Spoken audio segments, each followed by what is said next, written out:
Ahora sí, con lo que quiero hablar, que es sobre esta frase que les había dicho, que está escrita en sus murales, sobre vivir lo sobrenatural de una manera natural. Y bueno, ahora me preguntaban para el streaming que pusiera un título, yo no tenía un título, y me salieron unas palabras así de la nada, que fueron la realidad que decides creer. Todos sabemos que tenemos estas dos realidades en las que vivimos, es la forma tal vez más fácil de entenderla, el cielo y la tierra. Que muchos creemos que son dos realidades separadas o dos realidades que tal vez viven un poco en conjuntas, pero tenemos estas dos realidades. Y es súper interesante porque somos todos conscientes, me imagino si estamos acá en la iglesia, de que están estas dos realidades, de que hay algo sucediendo ahora en el cielo, pero también hay algo sucediendo en la tierra, pero la mayoría de las veces somos solo condicionados por las cosas que vemos con nuestros ojos, que vemos acá en la tierra. Muchas veces vivimos dominados por lo que vemos, lo que sentimos, lo que nos diagnosticaron, lo que nos han hecho, lo que vivimos. Pero muy pocas veces vivimos basado en las condiciones y en los hechos que están sucediendo en el cielo.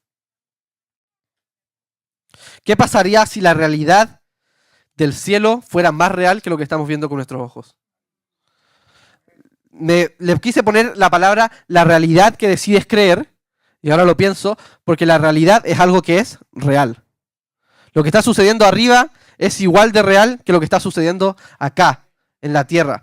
Pero por alguna razón, porque tal vez no somos capaces de lo que hablaba antes, de escudriñar estas profundidades de Dios con el Espíritu, decidimos creer, porque es una decisión, decidimos creer que lo que está sucediendo y podemos ver con nuestros ojos es más real que lo que está sucediendo en el cielo.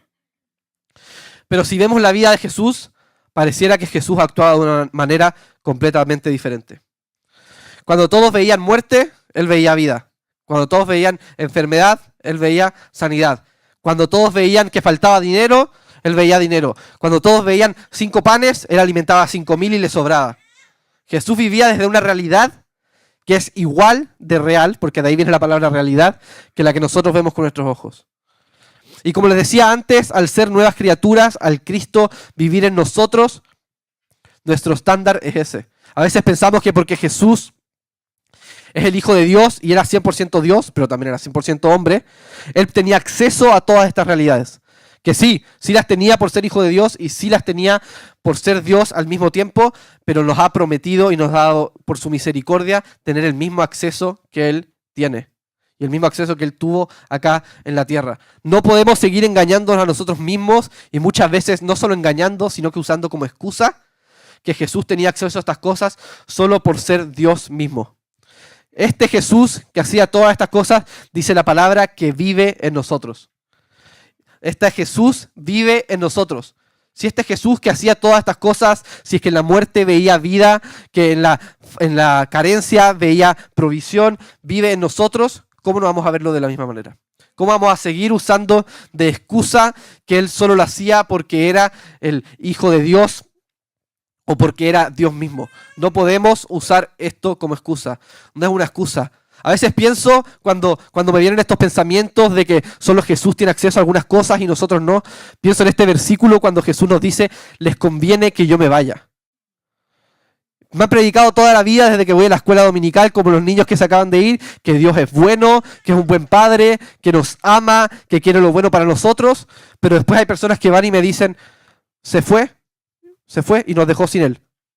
Pero Él nos dice, les conviene que yo me vaya. Les conviene que yo me vaya porque les voy a dar mi espíritu. Cuando yo estaba alrededor de ustedes, ahora voy a estar dentro de ustedes. Ya no vivo yo, hay una versión que me encanta, sino Cristo vive mi vida. Ya no vivo yo, sino que Cristo vive mi vida. No podemos dejarnos engañar con que Jesús era el único que podía hacer estas cosas cuando Él mismo nos dijo y nos dio la comisión de ir y hacer todas las locuras que Él hacía. Y acá está lo genial en Mateo 6, si pueden abrir, el versículo 9 al 10, es una de los pasajes más conocidos, que es el Padre Nuestro, el famoso Padre Nuestro, y venía hablando mientras lo abren con con Carla, una de las chicas del equipo, de que yo iba a hablar del Padre Nuestro, y es muy genial porque muchas veces plantean esto como la oración que hizo Jesús, ¿cierto? La oración de Jesús, y oremos la oración de Jesús, la oración de Jesús. Pero hay un versículo acá en el Padre Nuestro que dice, perdona nuestros pecados. Y que sepa yo, Jesús no pecó. Así que eso es como, mientras lo abrían, les quería decir como este pensamiento que me dejó Carla en la mente, que es muy interesante. Lo que está haciendo Jesús acá es dejarnos un modelo de cómo debemos orar nosotros. El versículo 9 de Mateo 6 dice así. De hecho, acá lo deja más clarito todavía. Vosotros pues oréis así. Padre nuestro que estás en los cielos, santificado sea tu nombre. Venga tu reino, hágase tu voluntad, como en el cielo, así también en la tierra. ¿Qué significa esto? Muchas veces oramos que la voluntad de Dios se haga, pero de nuevo, lo estamos haciendo como una excusa. Lo estamos haciendo como una excusa de que si el milagro no sucede cuando yo estoy orando, es culpa de que no era la voluntad de Dios. Pero acá está clarito, no dice, Señor, hágase tu voluntad, sino que dice, hágase tu voluntad, que ahora mismo se está haciendo en la realidad del cielo, acá también en la tierra. Entonces nosotros cuando empezamos a orar, cuando somos personas del Espíritu que tienen acceso a las profundidades de Dios, ya no oramos solamente Señor, haz tu voluntad, sino que oramos enfermo, sé sano. ¿Por qué? Porque en la realidad del cielo que está sucediendo ahora mismo no hay ningún enfermo. Entonces ya no oramos Señor, quita toda tristeza de este corazón, sino que hablamos Señor, la realidad del cielo viene a esta persona y ya no hay lágrimas, porque en el cielo tampoco hay lágrimas. El Señor nos está dejando clarita su voluntad en este versículo. Su voluntad para todo lo que sucede acá en la tierra es que se haga lo que está sucediendo en el cielo. La intención de Dios siempre ha sido la misma. Nunca ha cambiado. A veces nos gusta complicarnos en buscar su voluntad. Ay, Señor, ¿cuál será tu voluntad para mi vida? O, ¿por qué será que me estás haciendo pasar por esta enfermedad? ¿Cuál será tu voluntad para esta enfermedad? ¿O cuál será tu voluntad para esta situación? Y acá podemos ver claro que el Señor Jesús nos llama a que le pidamos a Dios no solamente que haga su voluntad, sino que haga lo que está sucediendo ahora en el cielo, aquí en la tierra. Como les decía, Dios siempre ha tenido la misma intención, desde el principio, siempre. El diseño original de Dios siempre fue que la tierra y el cielo sean uno, que no hayan diferencias. Sí que sean dos realidades, pero que sean lo mismo. Que sean dos realidades, pero que estén sucediendo las mismas cosas. Génesis comienza con estas dos realidades, Dios y la creación. Dios y la creación. Pero el diseño nunca fue separado. Nunca fue separado. Si vamos a Génesis, en los primeros 3 capítulos vemos cómo Dios crea todas las cosas que podemos ver ahora, la naturaleza, árboles, plantas, animales, todo, y después crea a Adán. Todos conocemos esta historia, de la costilla de Adán saca a Eva, y están ahí caminando por el jardín. Felices, felices, y hasta habla de cómo caminaban con Dios por el jardín. Caminaban por Dios con el jardín. Y ahí podemos ver claramente cuál era la intención de Dios desde el principio. La intención de Dios desde el principio siempre fue tener una comunión íntima contigo, conmigo. La intención de Dios, el diseño de Dios siempre fue que el cielo y la tierra no estén divididos, sino que estén juntos en armonía. El cielo y la tierra en el jardín del Edén no solamente eran dos cosas que existían, sino que eran dos cosas que coexistían. No había separación alguna. Imagínense este pasaje, de nuevo lo repito, de que Adán iba y caminaba en el jardín con Dios. Que Dios, cuando cometen el pecado de comer del fruto prohibido, Dios lo empieza a buscar. Había un acceso de que Dios los buscaba. Vamos a Génesis 3 para ver esto un poco más en detalle. Pero acá vamos a leer sobre la famosa caída.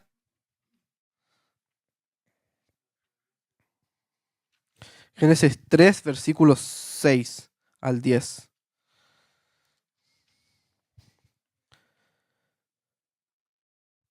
Dice así: y vio la mujer que el árbol era bueno para comer, y que era agradable a los ojos, y árbol codiciable para alcanzar la sabiduría.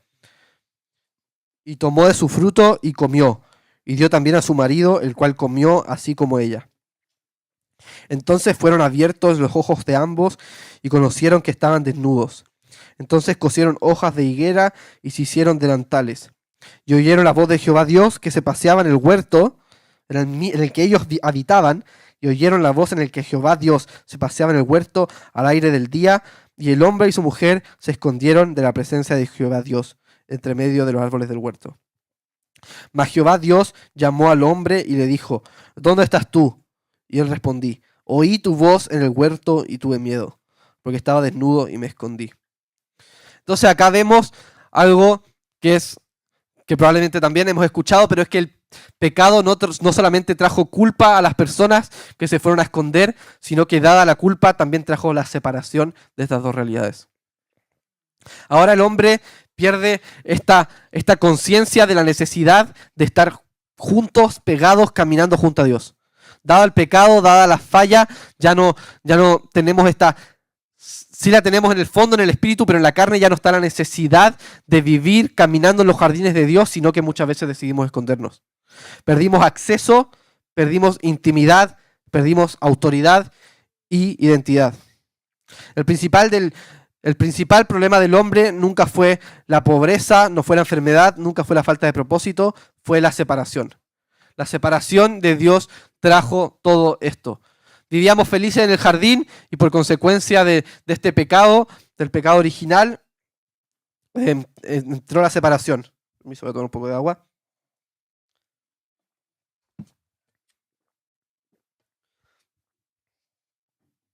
Y como les decía, muchas veces pensamos en todos estos problemas que pueden estar en nuestras vidas, la enfermedad, la falta de recursos, lo que sea, pero todo esto son raíces de nuestra separación con Dios. Dice Juan 15, creo, que habla de los pámpanos y de que Jesús es la vid, y dice: nada pueden hacer separados de mí. Nada pueden hacer separados de mí.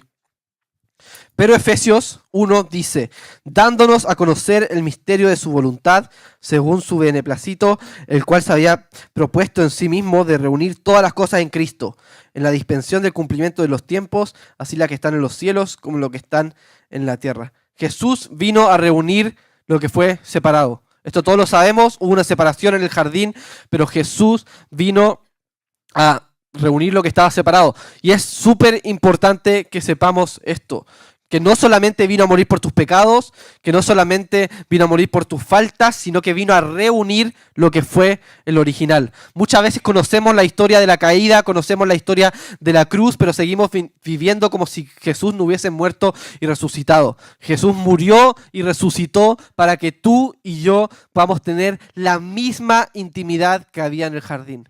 No es una intimidad menor, no es una intimidad un poco más chica porque seguimos pecando, es la misma intimidad que había en el jardín del Edén. Ahora tenemos acceso gracias al sacrificio de Jesús.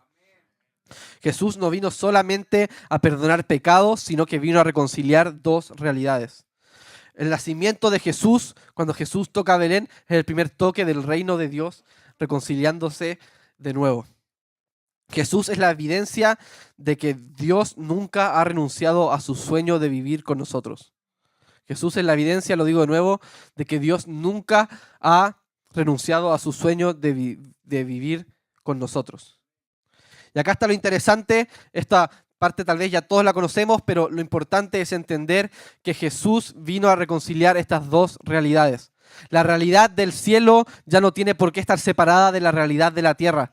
Y lo digo de nuevo, si Jesús vino a reconciliar y hacer de nuevo lo que sucedía en el Edén, donde Él caminaba con Adán, donde no había enfermedad, donde caminaban descalzos y no pasaba nada, donde nadie lloraba y eran todos alegres y gozosos en el Señor. Si Jesús vino a reconciliar eso, ya no hay separación entre la realidad del cielo y la realidad de la tierra. Y tenemos una puerta ahora mismo para entrar y voluntariamente acceder a esta realidad que está sucediendo ahora mismo en el cielo y traerla acá en la tierra. Tenemos, y quiero hacer detalle en lo que acabo de decir, tenemos el acceso voluntario. Y acá es donde está muchas veces el problema. Hemos creído muchas veces que porque Jesús murió por nosotros y todo lo que les acabo de contar, tenemos acceso y todo, pero Dios es el iniciador de la intimidad, como dice en Apocalipsis, está tocando la puerta, pero alguien tiene que abrirla. Dios está tocando la puerta para tener una relación íntima contigo, para tener esta realidad del cielo acá en la tierra, la está tocando, pero está esperando que tú abras. Está esperando que tú abras. Está esperando que después de este fin de semana de conocer sobre la cultura de honra, sobre los dones del Espíritu, de profecía, en sanidad, está esperando que te pares y que lo hagas realidad en tu vida. Él lo está esperando. Y acá es algo genial, que es que Jesús, sí siendo 100% Dios, pero también 100% hombre, vino y siempre se enfocó en la realidad del cielo.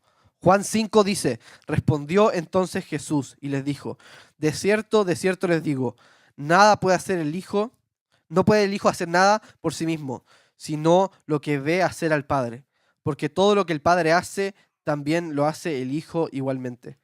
Jesús no tomaba ninguna decisión terrenal sin ver primero lo que estaba pasando en el cielo.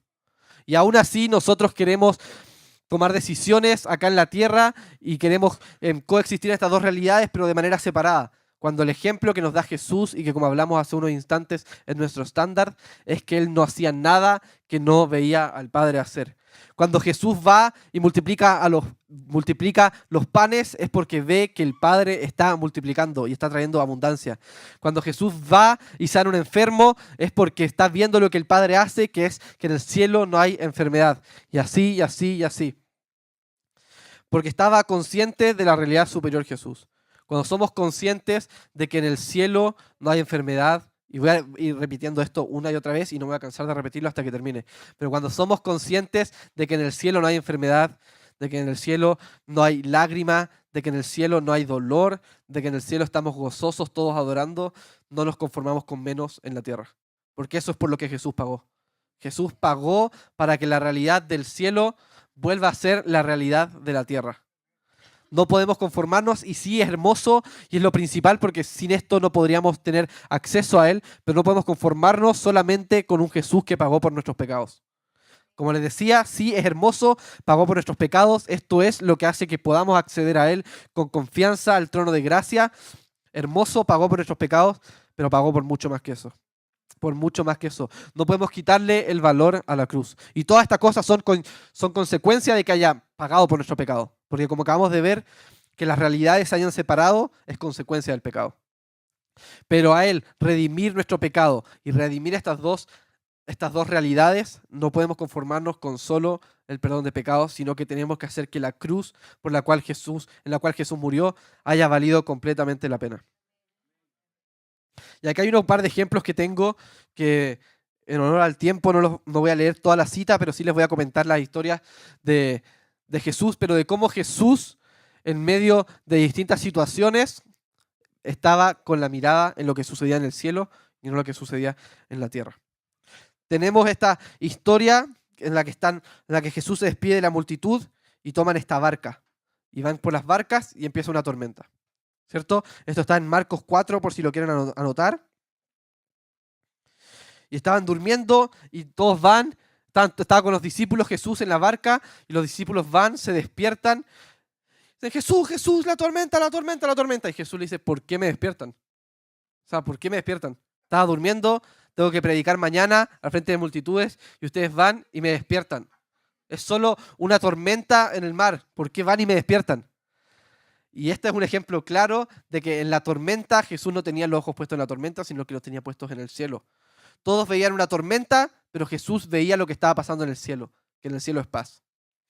O tenemos cuando Jesús va y multiplica los panes, ¿cierto? De nuevo, meten a Jesús en un lío tremendo, están las multitudes siguiéndolo y tienen que darle de comer a las multitudes, pero no tienen comida, como se lo acaba de comentar.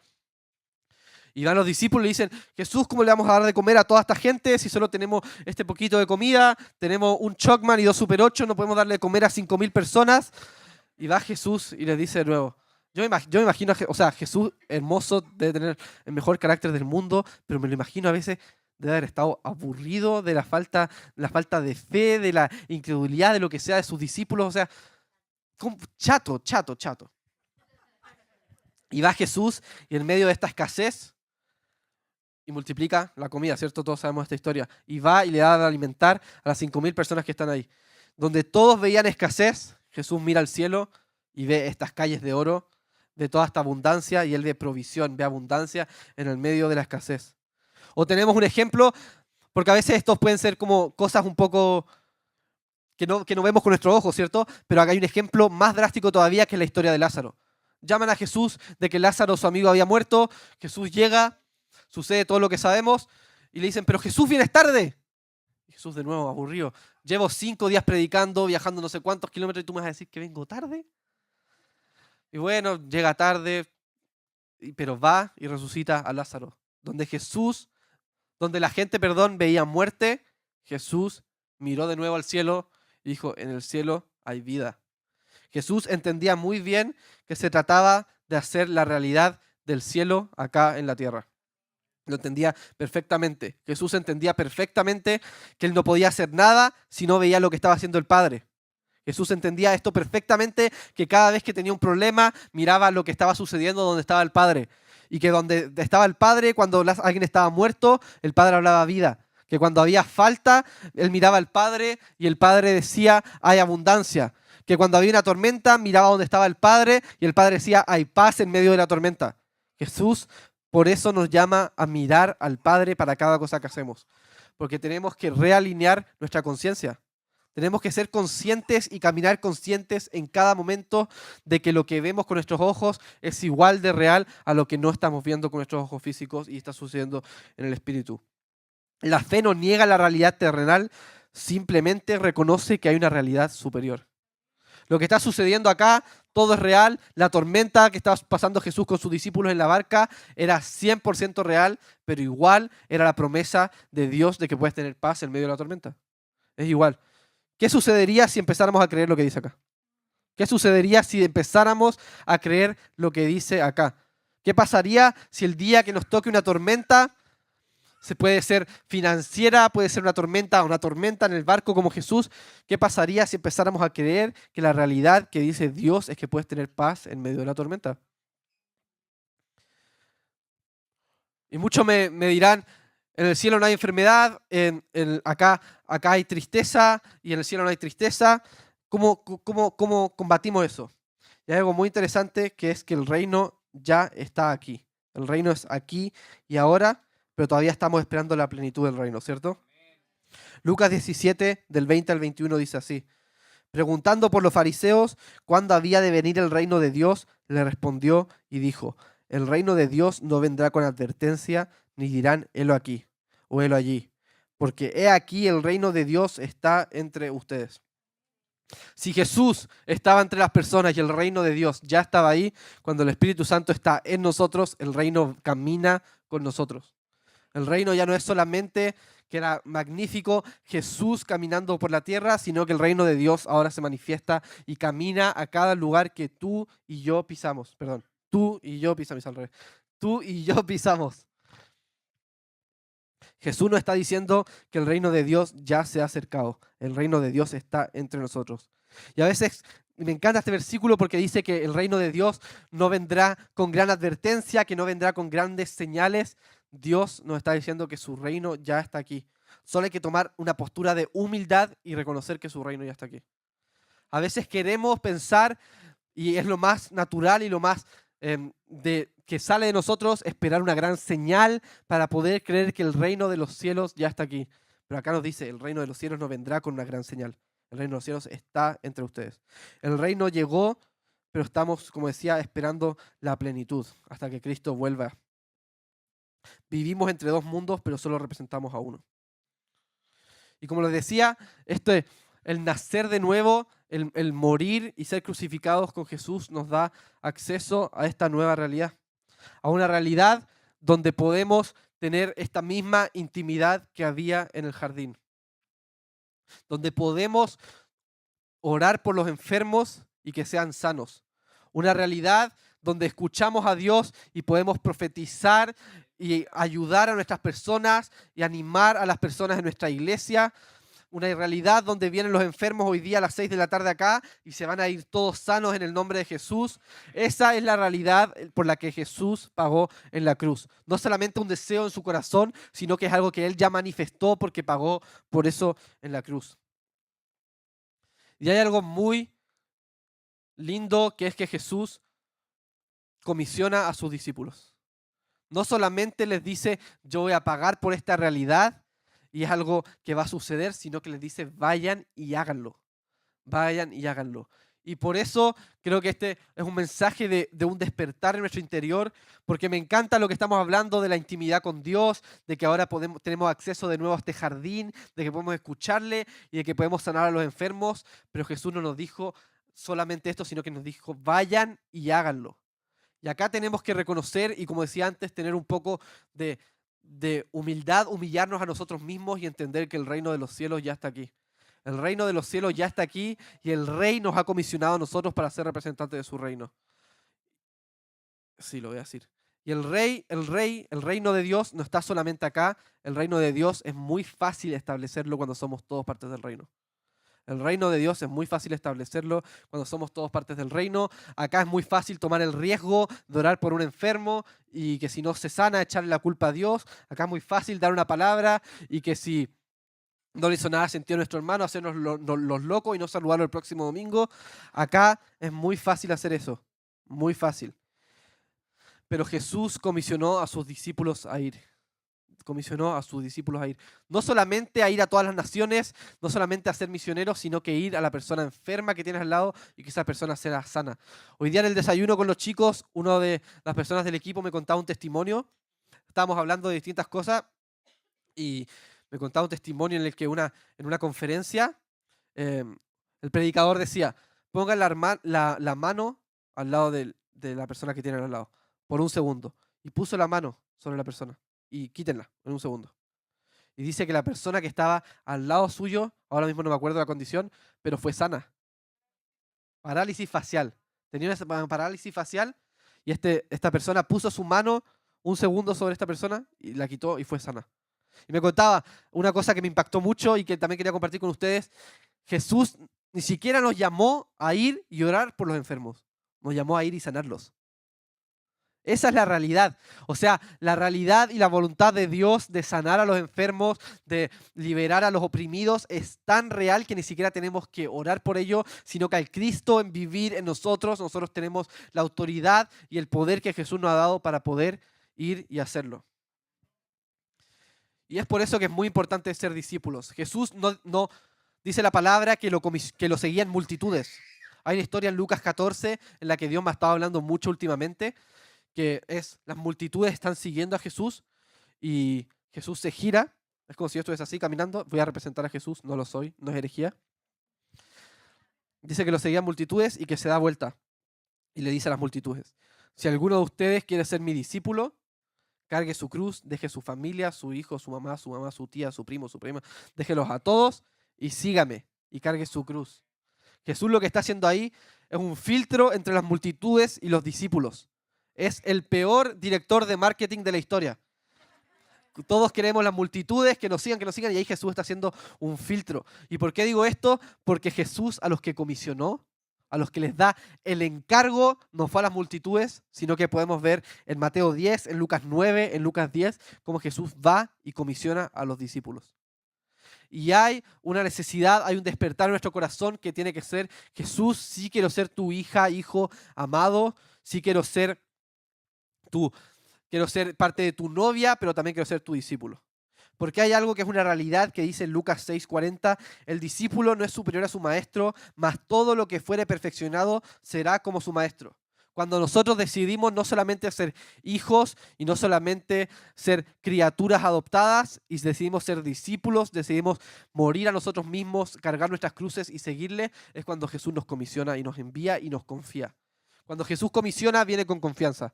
Jesús no comisiona a quienes no confía. Y es por eso que Él se gira y hace este filtro. Dice, ¿quiénes son los dispuestos? ¿Quiénes son los dispuestos a ir y sanar a los enfermos, a vivir el misterio de que el reino está allá, pero también está acá? ¿Quiénes son los dispuestos? ¿Quiénes son los dispuestos que están a pagar el precio? Un creyente es una persona que cree en Jesús.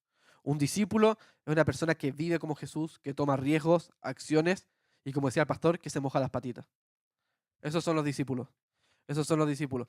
Voy a decir una frase que es un poco a veces dura, pero que es una realidad, y es que creer en Dios es muy fácil, hasta el diablo cree en Dios. Hasta el diablo cree en Dios. Dice la palabra que los demonios creen en Dios, el diablo cree en Dios, cualquiera puede creer en Dios. O sea, yo salgo afuera, miro Miro las nubes, miro los árboles y es muy fácil creer en Dios. Pero ¿cuántos son los que están dispuestos a ser los discípulos que serán comisionados a que la realidad del cielo se haga ahora en la tierra? ¿Cuántos serán los dispuestos, y esto es algo que me encanta, a jugar con el límite? Que se entiende lo que voy a decir. En el cielo no hay enfermedad, no hay muerte. Jesús nos llama y nos dice, vayan y resuciten a los muertos. ¿Quiénes son los dispuestos que cuando hay un muerto van y lloran por él? ¿Quiénes son los dispuestos? ¿Quiénes son los dispuestos a ir y orar por la persona, por nuestro vecino que tal vez murió hace un día y está toda la familia llorando? Y tú pararte ahí. Hola, ¿puedo orar por el muerto? ¿Quiénes son los dispuestos a pagar ese precio? Porque como decimos, vivimos en este misterio, en esta tensión de que el reino sí se está estableciendo acá en la tierra y cada vez es más evidente, pero vivimos en un misterio que yo no voy a hablar de eso porque no sé explicarlo, de que muchas veces las realidades del cielo no ocurren acá en la tierra. Y parte de ser el discípulo y de agarrar esta comisión que Jesús nos da es abrazar el misterio.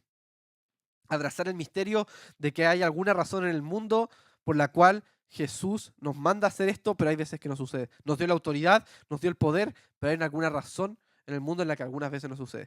¿Y quiénes son los dispuestos a este mismo caso de que se van a presentar acá, van a orar por la persona y Dios no quiera, pero por alguna razón en el mundo esa persona no resucita? ¿Quiénes son los dispuestos a agarrar el mandato de Jesús y tomar el riesgo de ir y hacer lo que Él nos ha llamado a hacer? ¿Quiénes son los que están dispuestos a eso? Quiero llamar a un par de amigos que les van a contar testimonios, porque me encantan las historias que acabamos de leer de los discípulos de Jesús en medio de la tormenta, del pan, cómo multiplicó, pero quiero llamar a dos personas, a Saúl y a Carla, que van a contarles testimonios de la realidad del cielo acá, ahora, este año. Este último año van a contarles testimonios de cómo ellos, tomando el paso de seguir a Jesús, de ser discípulos, de tomar esta comisión, han visto que el reino de los cielos se está estableciendo aquí y ahora. Pero hay algo muy importante, hay un factor que van a ver en los dos, y es que ellos fueron obedientes a lo que Dios les llamaba a hacer. Ellos fueron obedientes a los que Dios les llamaba a hacer, y gracias a eso pudieron ver los resultados que la realidad del cielo inunde la realidad de la tierra. Así que vamos a partir con Carla, que nos va a compartir un pequeño testimonio. Bueno, el diciembre pasado fuimos con un equipo a ministrar una conferencia en Dallas, en una iglesia muy grande que se llama Upper Room, y éramos como estudiantes de la escuela BSC, en parte del equipo de administración. Voy a hacer la historia corta. Hubo un día que me pidió Dani que orara por un chico de Puerto Rico, y yo sí, claro, oré por él, y resultó que todo lo que yo había orado por él, Dani ya se lo había orado y profetizado hace unos minutos, y yo dije, wow, Dios, pues gracias que está sanando el corazón de este chico. Pasa un par de horas, otro tiempo de administración, y alguien me está buscando y me dice, oye, este chico quiere que ores por él.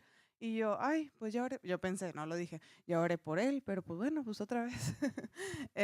Y me dice, se llama Brian, me dice, Dios ha hecho cosas muy grandes sanando mi alma, sanando mi corazón, pero ahora me quiero atrever a pedirle a Dios sanidad física.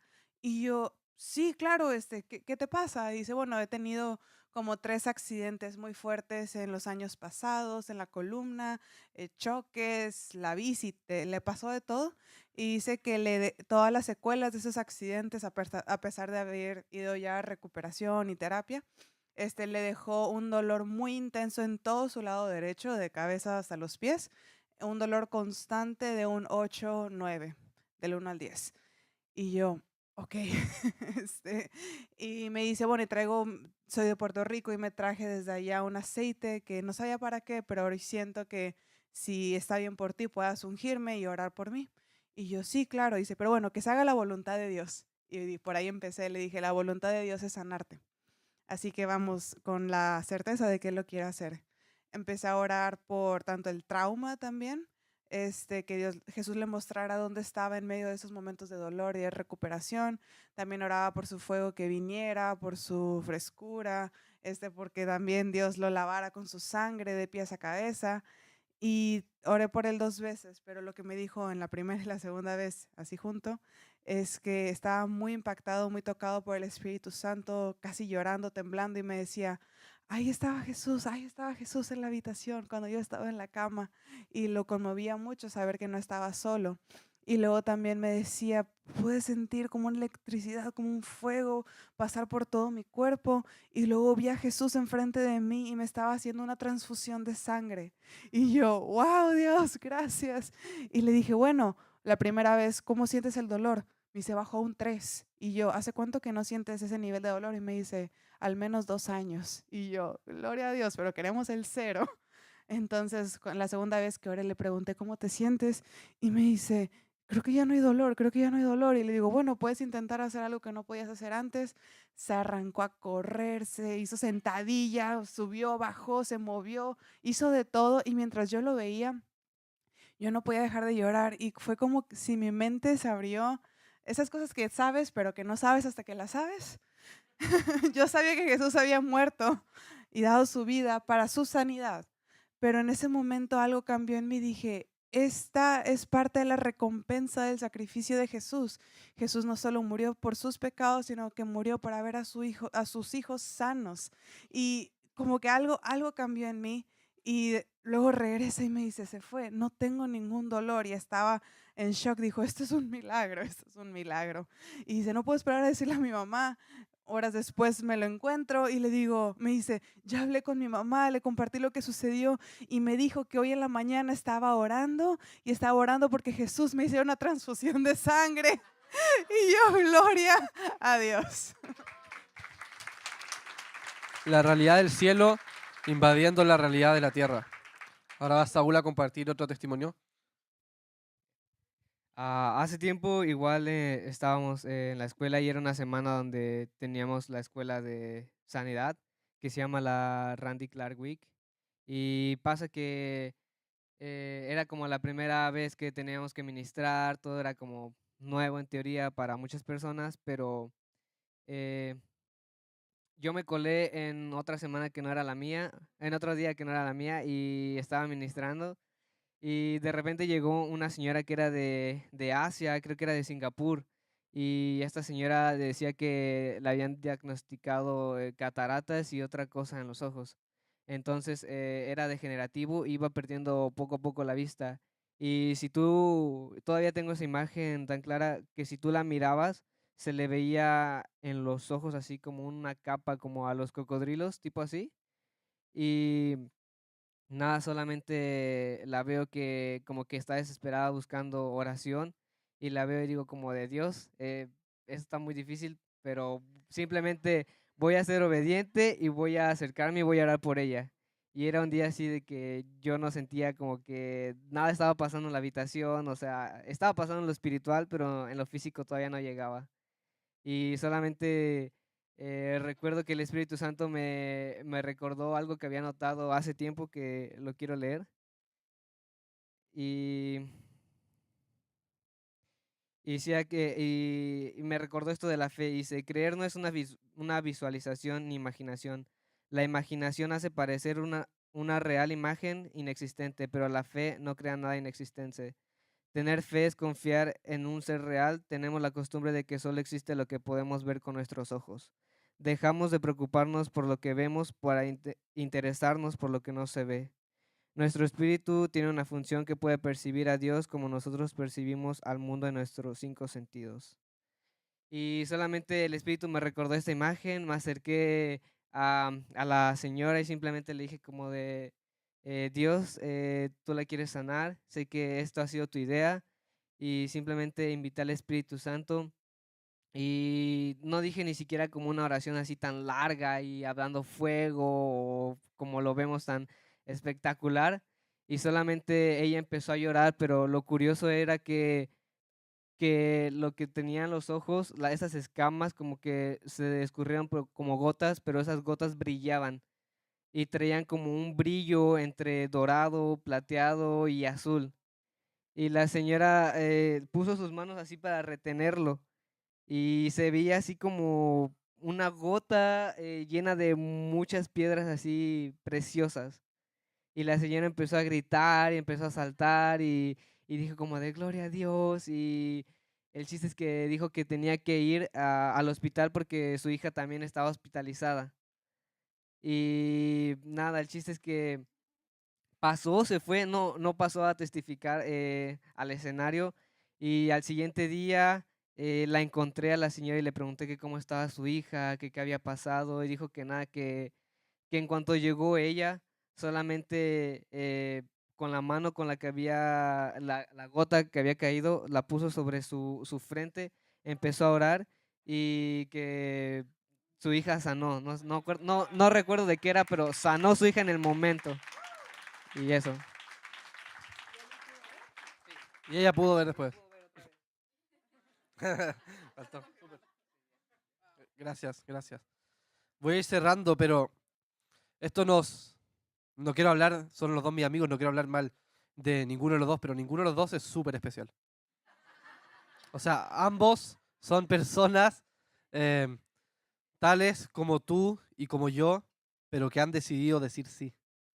Que han decidido sobrepasar esa barrera de el qué pasará si no, o esa barrera de la vergüenza, o esa barrera de no saber cómo introducirte. Ay, es que soy cristiano y me gustaría orar por ti. Ellos han decidido decir y superar esa barrera. Y sí, la sanidad no es el evangelio completo, pero tampoco es opcional, porque en el cielo no hay sanidad. Y sí, la liberación no es el evangelio completo, pero tampoco es opcional, porque en el cielo no hay esclavos. Y sí, los milagros no son el evangelio completo, pero tampoco son opcionales, porque revelan a Jesús. Revelan a Jesús.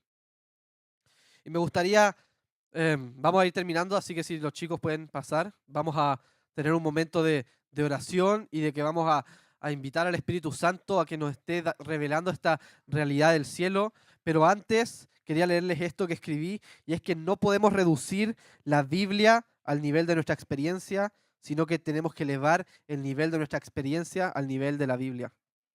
No podemos reducir nuestra experiencia, lo que hemos vivido, y reducir nuestra teología a eso, sino que lo que creemos debe ser elevado por esto. No podemos vivir menos que lo que Jesús nos ha llamado a vivir. Esto es una invitación a gente normal como tú y como yo a ser gente sobrenatural. Gente natural que se convierte en gente sobrenatural. Y buscaba ahora, mientras los chicos estaban compartiendo los testimonios, pero el 80% se estima de los milagros que Jesús hizo fueron fuera de la sinagoga. El 80% de los milagros que Jesús hizo fueron fuera de la sinagoga. Entonces, esto es una invitación no solamente de ser las personas más espirituales de nuestra iglesia, sino que ser unas personas que van y cambian el mundo. Que sí a tomar riesgo, sí a mojarse las patitas. Esa es la invitación. Así que voy a orar y vamos a tener un momento de adoración, de poner nuestros ojos en Jesús y que nos esté trayendo esta convicción.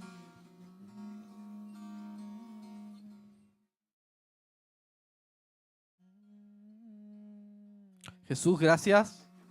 Gracias porque estás acá y gracias porque siempre tu deseo y tu anhelo ha sido habitar entre nosotros, caminar con nosotros por los bellos jardines. Gracias porque tu intención y tu sueño de vivir en intimidad con nosotros no ha cambiado.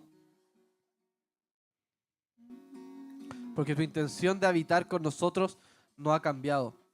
Y tú mandaste a tu Hijo, Padre, no solamente para lavar nuestros pecados, sino que para que tengamos acceso a la realidad del cielo. Así que, Espíritu Santo, te pido que estés trayendo esta realidad a los corazones de mis hermanos acá en esta sala, Señor. Que sea una comisión a personas normales para hacer cosas sobrenaturales. Que sea una comisión para personas naturales que se conviertan en agentes sobrenaturales de Dios. Valientes por corazones que pasan la línea de ser una gallina a ser una persona valiente, personas que se empiezan a atrever a tomar los riesgos. Gracias, Jesús, porque estás despertando corazones que se van a atrever a tomar los riesgos en sanidades, en milagros, en oración, en liberaciones. Gracias, Jesús, por la autoridad que nos has dado sobre todo espíritu y sobre toda enfermedad acá en la tierra. Gracias por la autoridad y por la confianza que nos has dado, pero en esta hora, al reconocer que tú nos has dado esta autoridad y este mandato de ir, nos comprometemos. Nos comprometemos, Señor, a ser aquellos que se atreven y que tienen la valentía y la fe, la certeza de ir y hacer lo que tú nos llamaste a hacer.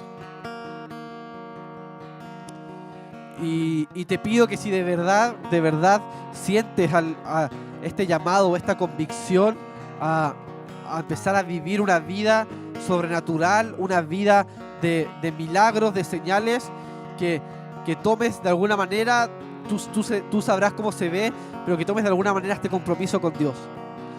Pero te lo pido de verdad solo si estás sintiendo esta convicción, si de verdad sientes al Espíritu Santo haciéndolo, porque el costo de seguir a Jesús, de ir y hacer su comisión, es un costo. Jesús se giró a las multitudes e hizo un filtro. No le dijo nada malo a los que no, pero sí comisionó a los que dijeron que sí. Así que si sientes este llamado, tienes permiso para pararte, para responder como sea que lo sientas necesario, arrodillarte o venir para el frente, como sea que se vea esta respuesta a la comisión de Jesús sobre tu vida, a la autoridad que ha dado sobre ti. Y si sientes también o quieres que alguno ore por ti, también está esa opción de que alguno de los chicos pase a orar por ti. Pero gracias, Espíritu Santo, por lo que estás haciendo. Gracias porque nos estás abriendo los ojos a la realidad del cielo, porque nos estás convenciendo de que lo que está sucediendo ahora mismo en el cielo, donde las criaturas y los ángeles te adoran, es igual de real que lo que estamos haciendo nosotros. Gracias, Jesús. Gracias, Jesús, porque estás abriendo nuestros ojos a ver la realidad del cielo y ser convencidos de que vivimos de que estas dos realidades coexisten. En el nombre de Jesús.